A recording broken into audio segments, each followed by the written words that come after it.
Hola, ¿qué tal amigos? Le habla Maxwell Roa. En este momento vamos a tener un tema muy importante titulado Una cita contra las fiestas, respuesta. Sí, es una respuesta a un hermano que es cristiano, el cual guarda las fiestas de Jehová del Antiguo Testamento. Su nombre es Emmanuel Vallejos. Él recibió una cita que se encuentra en el libro Deseado de todas las gentes, en el capítulo 72, en el párrafo 2. En esta cita él dice que es la más fuerte que él haya recibido. También él dice que quienes se le enviaron con alguna intención o que no leyeron la cita correctamente, porque al él leer la cita, cuando él lee esta cita, él dice que él ve todo lo contrario a lo que ven aquellos quienes se le enviaron. Es verdad que esta cita dice que Cristo estaba en una transición de dos sistemas y sus dos grandes fiestas respectivas. Vamos a explicar esto. Según Éxodo 12, versos 8 y 18, el antiguo sistema era de la fiesta de los panes sin levaduras, con hierbas amargas, y la fiesta de la Pascua o el Cordero Pascual. El nuevo sistema, que es de la Santa Cena, esta comprendía de pan sin levadura y el vino, más el rito y el lavado de los pies. No creemos que haya habido allí hierbas amargas porque no posee ninguna simbología en el nuevo pacto. Usted puede verificar esto en el libro de Juan, capítulo 13, verso 4, en el libro de Lucas, capítulo 22, versos 17 y 20. También puede verificarlo en el libro de 1 Corintios, capítulo 11, verso 24 y verso 25. Los que guardan las fiestas dicen que la expresión ritos, ceremonias, fiestas ceremoniales o fiestas rituales no se encuentran en la Biblia ni en el espíritu de profecía, hablando de los escritos de la hermana Helena Garman White. Estas personas también le digo que están equivocadas al pensar así. Esto lo vamos a explicar más adelante. De modo que esta fiesta nacional, recuerden que habían dos fiestas respectivas, esta fiesta nacional, que es ahora singular, al principio de la cita, usted va a ver que dice dos grandes fiestas respectivas, pero Elena White utiliza la palabra fiesta nacional de una forma singular. Esta es una expresión no bíblica, no aparece en la Biblia, no se encuentra en ninguna parte en la Biblia. La hermana White la utiliza en este párrafo, en este libro aquí, quizás en algunos otros. Esto quiere decir que ella se refería a que era una fiesta exclusiva en la nación judía, pues a ellos fue dada la instrucción de servicios religiosos y ceremonias, porque por medio de ellos Dios iba a llegar a las demás naciones del mundo. Los que observan las fiestas dicen que la fiesta nacional iba a desaparecer porque ahora iba a ser internacional, debido a que en la cita misma del Espíritu de Profecía, en el Deseado de las Gentes, la cita dice que esta nueva fiesta iba a ser celebrada en todos los países. Sin embargo, la misma cita dice que lo que iba a ser observado o celebrada en todos los países por todos los siglos era el servicio que Cristo establecía. El servicio de manera singular, no plural. Y este servicio era solo de panes, vino y el lavado de los pies. Piense usted, si estas fiestas iban a ser observadas a nivel internacional, esto significaría que debería cada nación tener un tabernáculo o sinagoga, con cada altar y ya sea el sacrificios o el incienso, el candelabro, la mesa de los panes, el propiciatorio, etc. Pero esto no ha ocurrido. No se ha visto semejante intención ni siquiera por los llamados así judíos mesiánicos, que están casi por todo el mundo. Los que guardan las fiestas establecen que las fiestas sagradas están desde el Génesis, porque dicen ellos que la palabra estaciones en Génesis 1:14 significa fiestas, pero esto no es así. Veamos. La palabra hebrea, su significado que encontramos en el diccionario Strong, donde quien hizo el diccionario dividió las palabras por números para poder darle un significado individual. Cuando es en hebreo, comienza el número con la letra H más el número. Cuando es en griego, la letra G más su número. Ahora, la palabra hebrea H4150, que es Moed en hebreo, esta posee varios significados, de los cuales los más frecuentes son tiempo fijado, lugar y o reunión. En ninguno de estos significados dice fiesta. No es correcto aplicarle un significado que no existe a una palabra para nuestra conveniencia. Existen algunos aspectos del contexto que permite el uso de distintos significados. La similitud entre los significados de tiempo fijo, lugar fijo y reunión causa verdaderos problemas de traducción en cada contexto. Por ejemplo, en Lamentaciones 1:15 podemos leer: contra mí convocó una asamblea. Podría leerse: ha convocado contra mí un tiempo determinado, o llamó contra mí compañía. Y si fuéramos a utilizar la palabra fiesta, que no es lo que significa la palabra moed, pero como muchos la quieren traducir así, entonces diría de esta manera: contra mí convocó una fiesta. Sin embargo, todos entendemos que una fiesta es un evento de regocijo de manera positiva. No podría Jehová crear una fiesta en contra de alguien, porque cuando se habla la palabra en contra es en una forma negativa. Por lo tanto, una fiesta en contra de alguien denota una perspectiva negativa, lo cual la palabra hebrea, moed, no es lo que significa fiesta, sino lugar de reunión o un tiempo determinado. De los tres significados, el más fundamental es tiempo determinado, porque la frase tienda de reunión enfatiza el lugar de reunión. La reunión en sí generalmente está asociada con tiempo y lugar.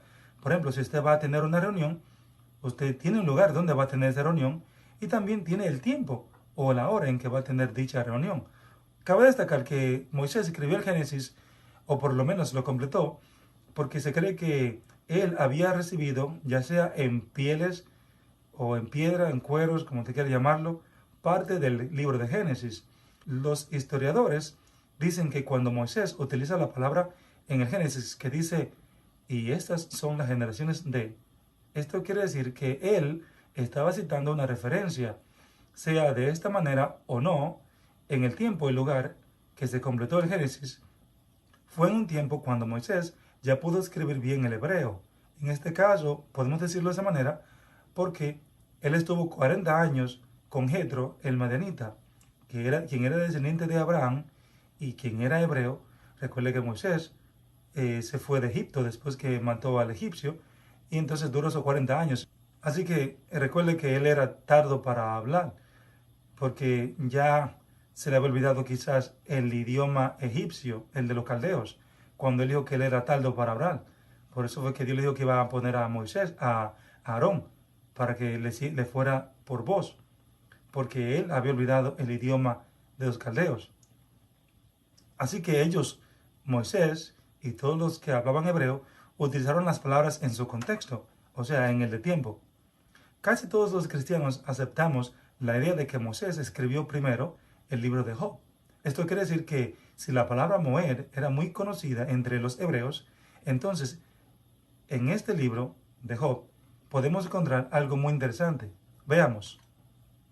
En Job 30:23 dice: pues yo sé que me llevarás a la muerte y a la casa determinada a todo viviente. Aquí la palabra determinada en hebreo es la palabra moed. Esto significa que la tumba es la casa determinada. Es claro que moed no significa fiesta. Los guardadores de las fiestas afirman que Abraham guardó preceptos, estatutos y leyes, indicando que en estos estaban las fiestas. Veamos los textos en hebreo. Génesis 26:5 dice: por cuando oyó Abraham mi voz y guardó mis preceptos, mis mandamientos, mis estatutos y mis leyes. Vamos a ver cada palabra en hebreo. Precepto. La palabra precepto en hebreo es la palabra H4931 y esta se pronuncia mismeret. Esta significa guardias u obligación. Esta puede indicar un vigilante o guardia militar. Ahora, la palabra antes de precepto en hebreo es shamar. La palabra H8104. Esta significa guardar, atender, proteger, retener. Si decimos shamar mismeret, esto quiere decir que Abraham fue un guardián de la obligación de Dios. La palabra mis mandamientos, H4687, que es mitzvah, significa mandamientos. ¿Cuáles eran los mandamientos de Dios para Abraham? Moisés no hace mención de ellos de manera individual como en el libro de Éxodo. Sin embargo, se entiende que sean los 10 mandamientos, y existe una cita bíblica de Ellen G. White que lo confirma. La palabra fiesta aparece en hebreo por primera vez en Éxodo 5:1, que es Kaogah, la palabra hebreo H2287. Esta significa moverse en círculos o marchar, pues estas fiestas se dieron al pueblo hebreo después de la salida de Egipto por acontecimientos reales. Vamos a explicar eso más adelante. En Génesis 26:5, la palabra estatutos, la palabra H2708, que es Jukah, esta palabra significa estatuto, reglamento, prescripción, término. El significado de sim, que es fijar, se relaciona con la acepción de Jukah, referente a las leyes de la naturaleza. En Job, capítulo 38, verso 33, dice lo siguiente: ¿supiste tú las ordenanzas de los cielos? ¿Dispondrás tú su potestad en la tierra? Es entendible que aquí Dios está utilizando un lenguaje para Moisés, a fin de que entienda que Abraham guardó las leyes en general, aún las de la naturaleza, preservando su medio ambiente. Porque la palabra Jukah es ordenanzas en hebreo. Y entonces Dios le dice a Moisés, a Job: ¿supiste tú las ordenanzas de los cielos? ¿O supiste tú las Jukah de los cielos? O sea, eran leyes de la naturaleza. En Génesis 26:5, leyes, la palabra hebrea 84:51 significa Torah. Esto significa dirección, instrucción, orientación. La Torah es una de las palabras más importantes del Antiguo Testamento. Se deriva de yarah. Si lo analizamos con el antecedente del verbo yarah, se hace evidente que Torah es mucho más que ley o una serie de reglas. Torah no es restricción ni impedimento, sino todo lo contrario. Es el medio por el que se puede lograr una meta u objetivo. En su sentido más puro, Torah se le dio a Israel para permitir que llegara a ser en realidad el pueblo especial de Dios y permaneciera como tal. Así que en vista de lo estudiado, de las palabras de Génesis 26:5, notemos que en ninguna parte de este texto aparece la palabra fiesta o fiestas. Es absurdo buscar una manzana en un árbol de naranjas.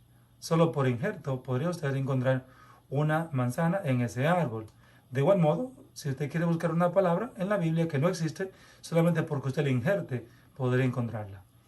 La cita de la hermana White, donde dice que las figuras y ceremonias anunciaron la muerte de Cristo durante 4000 años, aquellos que guardan las fiestas objetan diciendo que si las fiestas fueron establecidas con Moisés, entonces serían solo 1500 años. Esta afirmación está correcta. Sin embargo, lo que he notado es que muchos de los que defienden las fiestas y los que las rechazan se enfocan en la palabra fiesta.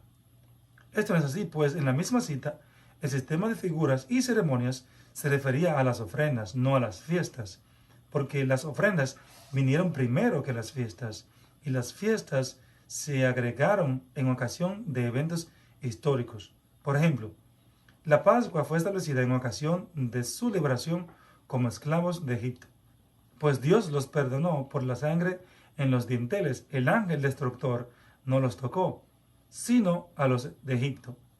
Dios le dice a Moisés que eduque al pueblo para que diga a los siglos subsiguientes el por qué realizaban este rito. Y esto muestra grandemente la razón de por qué debía instruir al pueblo. Leamos. En Éxodo 12, del verso 22 al 25, dice: y tomaréis un manojo de hisopo, y lo mojaréis en la sangre que está en la vasija, y untaréis con la sangre que está en la vasija el dintel y los 2 postes de la puerta, y ninguno de vosotros saldrá de la puerta de su casa hasta la mañana, pues el Señor pasará para herir a los egipcios, y cuando vea la sangre en el dintel y los 2 postes de la puerta, el Señor pasará de largo aquella puerta, y no permitirá que el ángel destructor entre en vuestras casas para heriros. Y guardaréis esta ceremonia como ordenanza para vosotros, y para vuestros hijos, para siempre. Y cuando entréis a la tierra que el Señor os dará, como ha prometido, guardaréis este rito. Versos 26 al 27. Y sucederá que cuando vuestros hijos os pregunten, ¿qué significa este rito vuestro? Vosotros diréis, es un sacrificio de la Pascua del Señor, el cual pasó de largo las casas de los hijos de Israel en Egipto, cuando hirió a los egipcios y libró nuestras casas, y el pueblo se postró y adoró. Aquí podemos notar que la Pascua se da en una circunstancia porque Dios pasó por alto las casas de los hijos de Israel. La palabra pasó por alto es Pascua, que en inglés es Passover, o es pasar por alto. Entonces la Pascua de Jehová es cuando Él pasó por alto las casas de los hijos de Israel, cuando mató a los primogénitos. Y el ángel destruyó el vino, pero no hirió a ninguno de los israelitas, solamente a los de Egipto. Entonces, podemos notar que es por esta razón que Dios le dijo a ellos que guardaran la fiesta de la Pascua. Ahora, el día de Pentecostés o las 7 semanas es similar a la de las primicias, solo que era al final de las 7 semanas en el día 50. De ahí es el nombre Pentecostés. Luego de esto, la otra fiesta es la fiesta de las trompetas. Esta les recuerda al pueblo cuando Dios bajó a la montaña del Sinaí. Y al sonar las trompetas, el pueblo sabía que debía acercarse. O sea que aquí podemos ver que cuando suenan las trompetas, había que reconocer las instrucciones de Dios de reunirse, de congregarse. El día de la expiación es la limpieza de los pecados del santuario. Es la primera vez que hubo santuario sobre la tierra y este era exacto igual al del cielo. De tal manera que el pueblo solamente podía comprender qué había que hacer, qué se hacía en el santuario, en el cielo, o qué se iba a hacer en el santuario del cielo cuando Cristo muriera y subiera, porque el pueblo no conocía que había un santuario con todas las similitudes que se le dio a Moisés. De tal manera, ellos tenían que guardar el día de la expiación, que era la limpieza de los pecados que entraban al santuario. Ellos nunca pudieron celebrar una fiesta antes de salir del pueblo de Egipto, porque no conocían lo que era la expiación en todas sus formas. Y finalmente las fiestas de las cabañas, que era el reconocer que ellos fueron peregrinos y moraron en tiendas de campañas.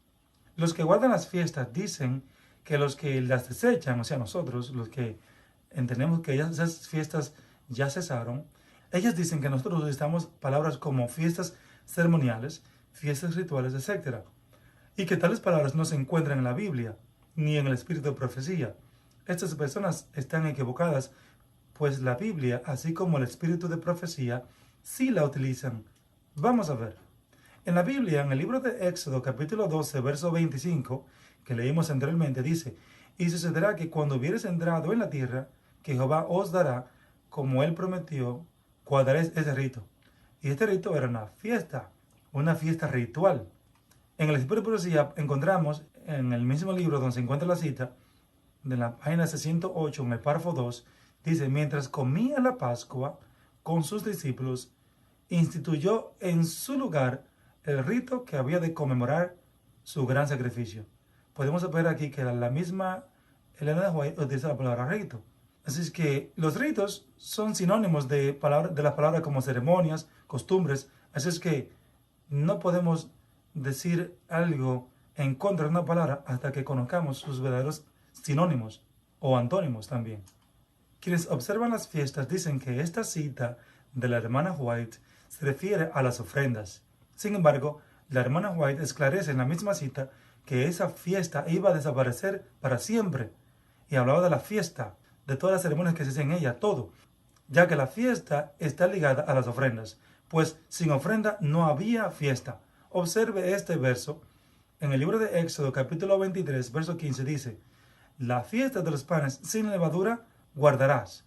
7 días comerás los panes sin levadura, como yo te mandé, en el tiempo del mes de Abib, porque en él saliste de Egipto, y ninguno se presentará delante de mí con las manos vacías. Podemos ver aquí dos enseñanzas. ¿Por qué había de celebrar esa fiesta? Porque el pueblo salió de Egipto en el mes de Abib. Por eso, porque fueron libertados del pueblo de Egipto. Y también que no podrían presentarse delante de Dios con las manos vacías, porque usted no va a presentarse delante de Dios con la mano vacía para celebrar algo. No sé, eso no es correcto. Había que llevar algo para celebrar. Así que las fiestas están ligadas, unidas o enlazadas con las ofrendas. No puede haber fiesta sin ofrenda. La única fiesta sin ofrenda es la nueva instituida, que es la cena del Señor, de los panes y el vino, más el acto de humildad, llámese el lavado de los pies. Los judíos celebran la Pascua de puesta de sol a puesta de sol. Es decir, cuando ellos comienzan con los panes sin levaduras y hierbas amargas, es después de la puesta del sol del día que terminó. Entre esas horas hasta que se acuestan, ellos llevan a cabo la ceremonia de los panes. Pero en la mañana del mismo día, porque el día comienza con la puesta del sol y termina con la puesta del sol, lo que ahora comienza a las 12 horas de ese mismo día, pero de día, entonces ellos comienzan en esa mañana del mismo día de los panes sin levaduras, es donde ellos comienzan y sacrifican el cordero. Por tal razón es que Cristo celebró la Santa Cena, pues Él no comería un cordero pascual al día siguiente, pues Él mismo iba a dar su vida como cordero pascual, no para sí mismo, sino para todos los que lo aceptan como cordero de Dios. Por eso es que las fiestas no están vigentes, pues el cordero pascual fue sacrificado.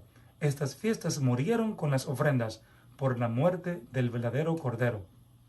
Los que guardan las fiestas dicen que cuando Jesús tuvo la conversación con la samaritana, al ella decirle a Jesús que sus padres adoraron en este monte y que ustedes, o sea, los judíos, dicen que es en Jerusalén que hay que adorar, al Jesús responderle diciendo que va a llegar la hora en que ni en este monte ni en Jerusalén se va a adorar, estos hermanos que guardan las fiestas dicen que Jesús se está refiriendo aquí a la fiesta nacional de los judíos y que la colocaba geográficamente en Jerusalén y que iba a ser internacional. O sea, son muchas enseñanzas que ellos quieren aplicar aquí que no debe ser así.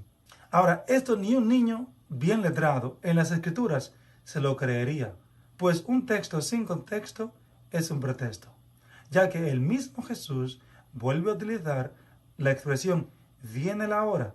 Esa expresión viene la hora, él la vuelve a utilizar en el verso siguiente. Veamos cómo dice. Juan 4, 22 al 23. Dice, vosotros adoráis lo que no sabéis, nosotros adoramos lo que sabemos, porque la salvación viene de los judíos. Escuche ahora, pero la hora viene, o viene la hora, como usted quiere decirlo, y ahora es cuando los verdaderos adoradores adorarán al Padre en espíritu y en verdad, pues también el Padre, tales adoradores, busca que le adoren. Termina la cita. Estos hermanos de las fiestas dicen que este asunto entre los judíos, la disputa de dónde se ha de ir a adorar, dicen que comenzó cuando el reino fue dividido después de la muerte de Salomón, al Jeroboam crear 2 becerros de oro y colocó uno en Betel y el otro en Dan. Esto es un error. Le voy a explicar por qué. No fue porque él haya creado estos 2 becerros y los pusiera uno en cada lugar, para que el pueblo no vaya a Jerusalén a adorar, sino que vaya a esos 2 lugares. No. Déjeme decirle algo de historia bíblica. El rey de Asiria se llevó cautivo a todos los israelitas y dejó a Samaria desolada. Esta era solamente habitada anteriormente por israelitas. Luego de esta deportación, mire lo que sucedió. Segunda Reyes 17, 26 al 27, dice, dijeron pues al rey de Asiria, recuerde que el rey dejó esta ciudad Samaria vacía, pero él la repobló con gente de sus ciudades, de su pueblo. Dice, dijeron pues al rey de Asiria, las gentes que tú trasladaste y pusiste en las ciudades de Samaria, no conocen la ley del Dios de aquella tierra. Y él, o sea Jehová, ha echado leones en medio de ellos, y he aquí que los leones los matan, porque no conocen la ley del Dios de la tierra. Y el rey de Asiria mandó diciendo, llevad allí a algunos de los sacerdotes que trajisteis de allá, y vaya y habite allí, y les enseñe la ley del Dios del país. Ahora Samaria era un país, no era una ciudad dentro del pueblo de Israel, era un país, porque fue conquistado por Asiria. Y vino uno de los sacerdotes que habían llevado cautivo de Samaria, vino uno de ellos, eso lo mandó el rey de Asiria, y habitó en Betel y les enseñó cómo habían de temer a Jehová. Pero, oiga bien, pero cada nación se hizo sus dioses. A pesar de que él enseñó cómo temer a Jehová, pero cada nación hizo sus dioses y los pusieron en los templos de los lugares altos que habían hecho los de Samaria, cada nación en su ciudad donde habitaba. Termina la cita. Luego de un tiempo, todos sabemos la historia de Nehemías, que se propuso ir a Jerusalén para levantar las ruinas. Observe lo que acontece. Nehemías 2, verso 19. Mas habiéndolo oído Sanballat, horonita, que Nehemías venía a reconstruir el pueblo, y también Tobías el siervo amonita, y Gesem el árabe, escarnecieron de nosotros y nos despreciaron, diciendo, ¿qué es esto que hacéis vosotros? ¿Os rebeláis contra el rey? Termina la cita. Porque este Sanballat se cree que era moabita, era el gobernante de Samaria, y se cree que este fue quien instigó a Alexander el Grande para que construyera el templo de Gerizim con tal de ocasionar división entre los judíos. Y también se cree que Tobías el siervo era de los amonitas. De ahí entonces podemos decir que este odio entre los judíos y samaritanos era que aquí había muchos moabitas y amonitas. Veamos los siguientes textos. Nehemías 4 del 1 al 3 dice, cuando oyó Sanballat que nosotros edificábamos el muro, se enojó y se enfureció en gran manera, e hizo escarnio de los judíos, y habló delante de sus hermanos.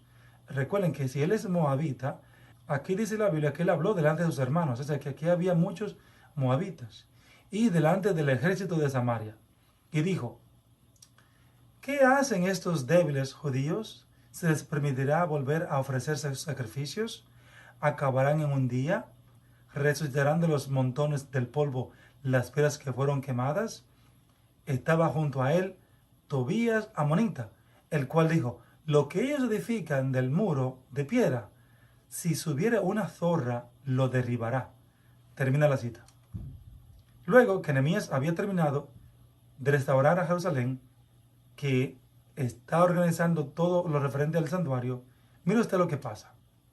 Nehemías 13, del 1 al 2, dice, aquel día se leyó en el libro de Moisés, oyéndolo el pueblo, y fue hallado escrito en él que los amonitas y los moabitas no debían entrar jamás en la congregación de Dios, por cuanto no salieron a recibir a los hijos de Israel con pan y aguas, sino que dieron dinero a Balaam para que los maldijera, mas nuestro Dios volvió la maldición en bendición. El verso 3 dice, y aconteció que cuando oyeron la ley, apartaron de Israel a todos los mezclados con extranjeros.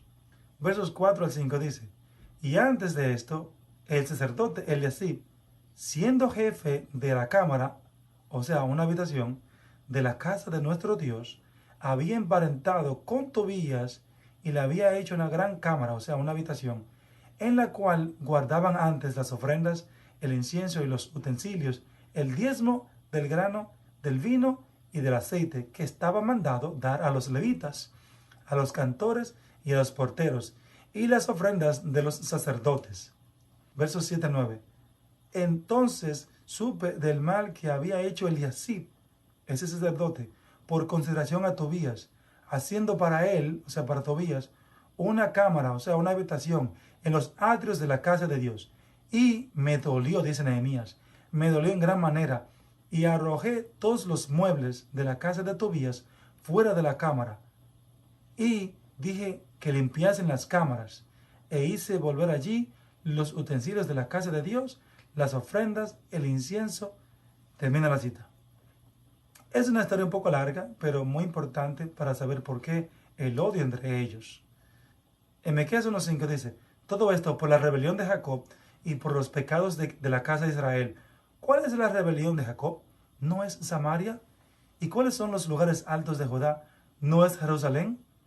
Aquí vemos aquí que la rebelión de Jacob era Samaria, o sea, ya Jacob o Israel, que es lo mismo, estaba igual que Samaria, como idólatra. Y por eso dice, ¿cuáles son los lugares altos de Judá? ¿No es de Jerusalén? En Jerusalén ya habían puesto lugares altos. Verso 6 dice, haré pues de Samaria un montón de ruinas, tierra de viñas, y derramaré sus piedras por el valle y destruiré sus fundamentos. Verso 7 dice, y todas sus estatuas serán despedazadas, y todos sus dones serán quemados en fuego, y asolaré todos sus ídolos, porque de dones de rameras los juntó, y a dones de rameras volverán.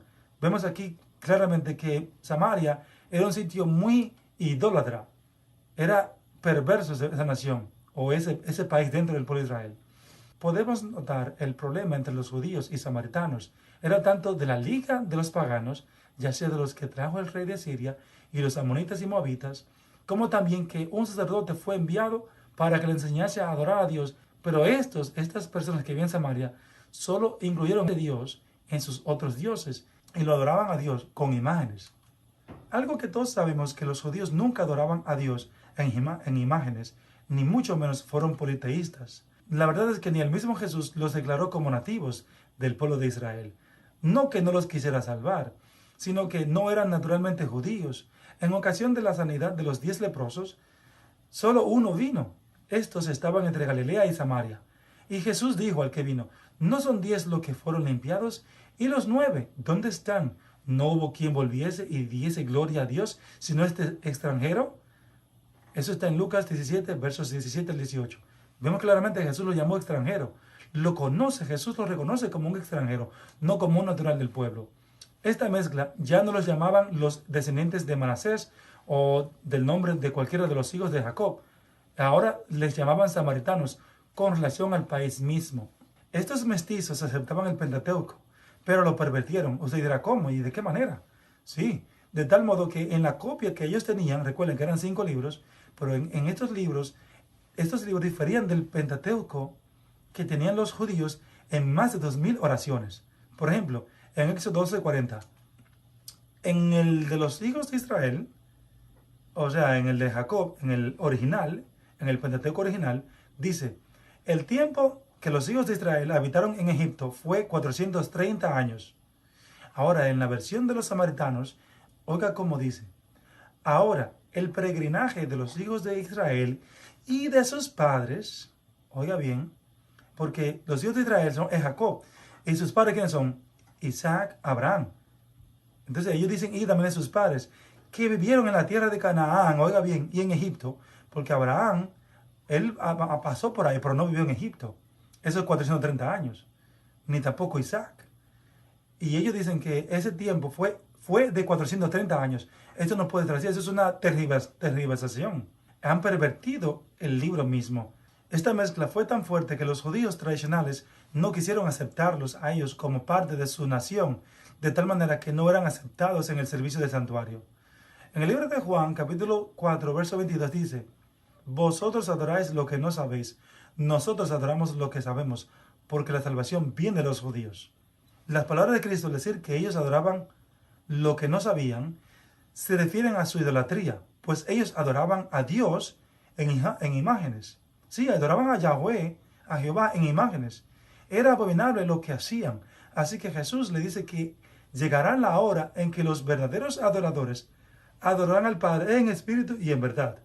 Aunque sí se entiende que el lugar de adoración, como suponen quienes guardan las fiestas, ya no iba a ser ni en este monte ni en Jerusalén. Sin embargo, no significa que la adoración, como ellos suponen, sea de sacrificios, pues Cristo dijo que es en espíritu y en verdad, que los verdaderos adoradores iban a adorar, pues los samaritanos no adoraban en espíritu. Aquí vemos que Cristo mismo declara que se va a adorar al Padre. Esto implica que los verdaderos adoradores no serán idólatras, van a adorar al Padre, a un Dios. No serán politeístas. Por ende, van a adorar a Dios en espíritu. Como Dios es espíritu, lo van a adorar en espíritu. Porque ellos no sabían lo que adoraban. Por eso Jesús le dice que la salvación viene de los judíos. O sea que ellos no son judíos. A pesar de que ella, la samaritana, dijera que Jacob era su padre, no los hacía a ellos judíos. Pues ellos solo decían que Jacob era su padre porque aceptaron el Pentateuco y a Jehová junto con sus otros dioses. Y como la adoración no era solo vinculada a los sacrificios, se sobreentiende que no se refería a la fiesta aquí.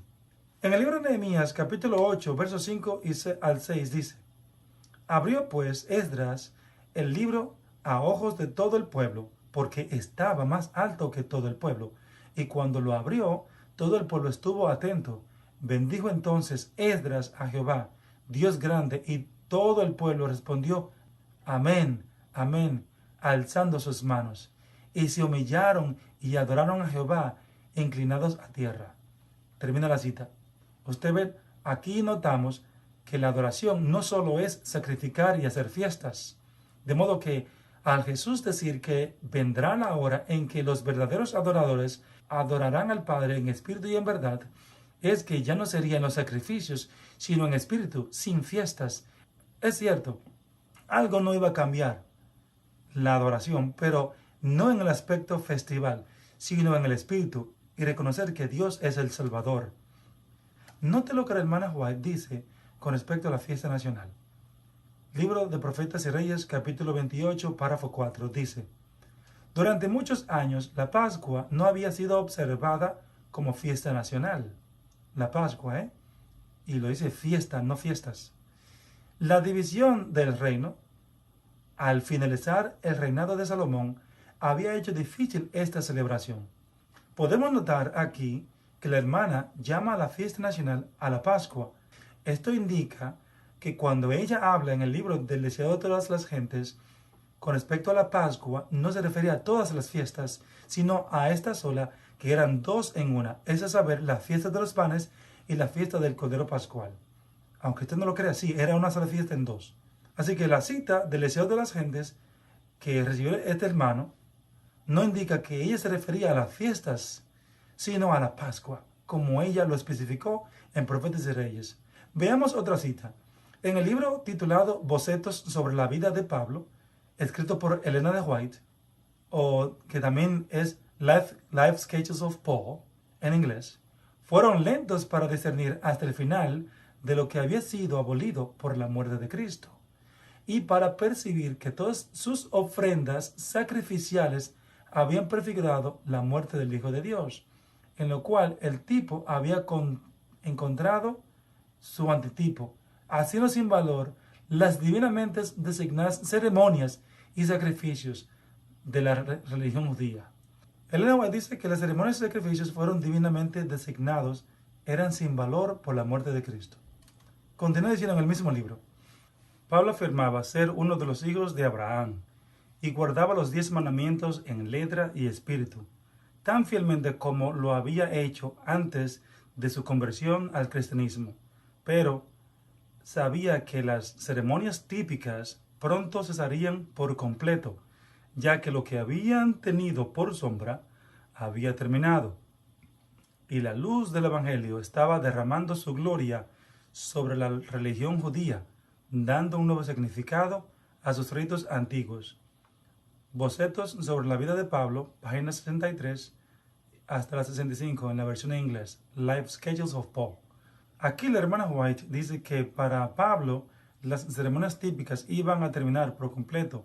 Dice iban, pues todavía en su tiempo, en el tiempo de Pablo, se estaban celebrando las otras fiestas que precedían a la Pascua, ya sea la fiesta de los tabernáculos, la fiesta de la trompeta, esas cosas. Todavía estaban celebrando en el tiempo de Pablo, porque había muchos judíos que todavía no han comprendido el tiempo de la visitación de Cristo. Veamos otra cita.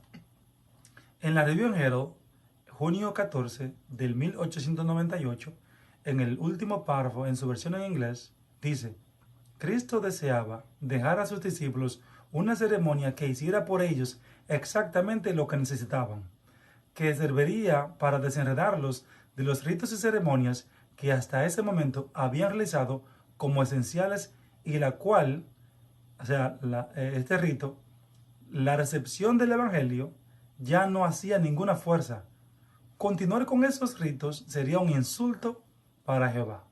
Recuerde, en la Review and Herald, junio 14, 1898, en el último párrafo. Es interesante lo que dice la hermana aquí.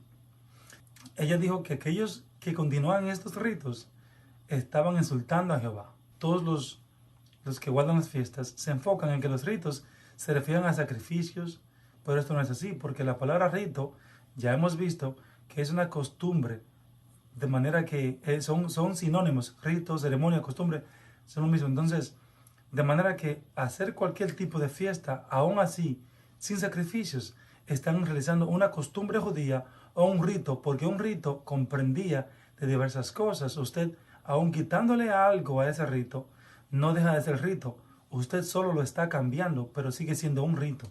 Uriah Smith, en su libro titulado El Instituto Bíblico, o Biblical Institute, en la página 139 del 1878, dice, en inglés, los días de fiestas, lunas nuevas y sábados ceremoniales, cuales sombras cesaron en la cruz, Dios declaró que Él los quitaría.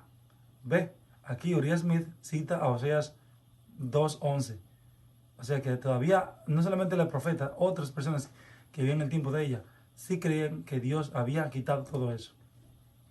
Uno de los valdenses, llamado Christian Edwards, en su libro Hechos de Fe, en la página 124, en inglés, dijo que debemos adorar a un solo Dios, que puede ayudarnos, y no a los santos que han muerto, que debemos santificar el día de reposo, pero no había necesidad de observar otras fiestas.